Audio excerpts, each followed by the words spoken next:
Then they cried out to the Lord in their trouble, and he saved them out of their distresses. They brought them out of darkness and the shadow of death, and broke their chains in pieces.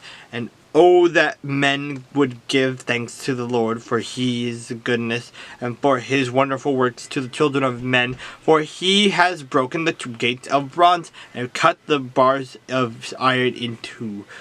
Fools, because of their transgression and because of their iniquities were afflicted.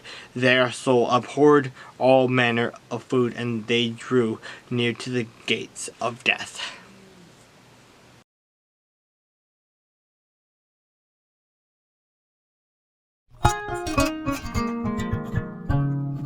But if he strikes him with an iron implement, so that he dies, he is a murderer. The murderer shall surely be put to death.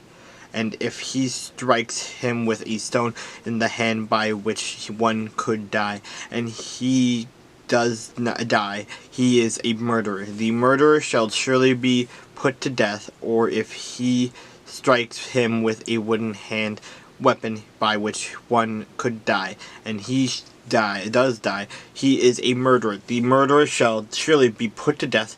The avenger of blood himself shall put the murderer to death. When he meets him, he shall put him to death. If he pushes him out of hatred, or while lying in wait hurls something at him so that he dies, or in enmity he strikes him with his hand so that he dies, the one who struck him shall surely be put to death. He is a murderer. The avenger of blood shall put the murderer to death. Then he meets him.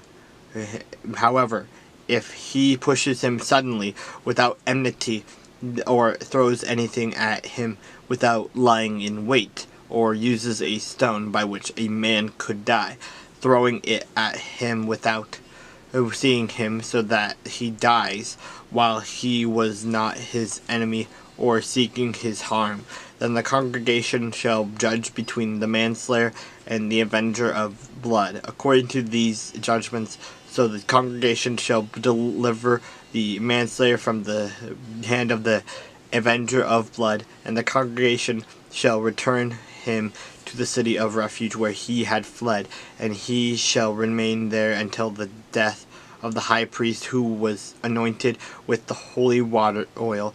But if the manslayer at any time goes outside the limits of the city of refuge where he fled, and the avenger of blood finds him outside the limits of his city of refuge, and the avenger of blood kills the manslayer, he shall not be guilty of blood, because he should have remained in his city of refuge until the death of the high priest.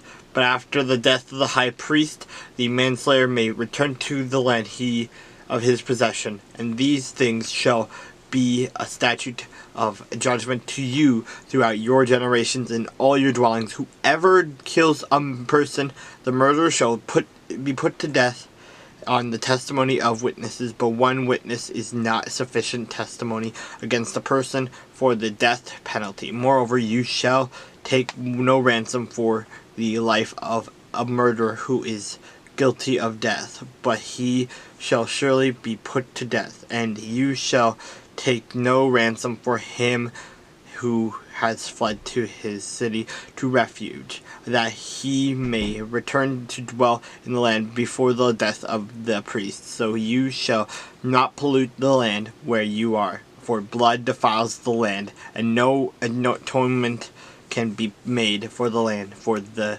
blood that is shed on it, except by the blood of him who shed it. Therefore do not defile the land which you inhabit, in the midst of which I dwell. For I, the Lord, dwell among the children of Israel.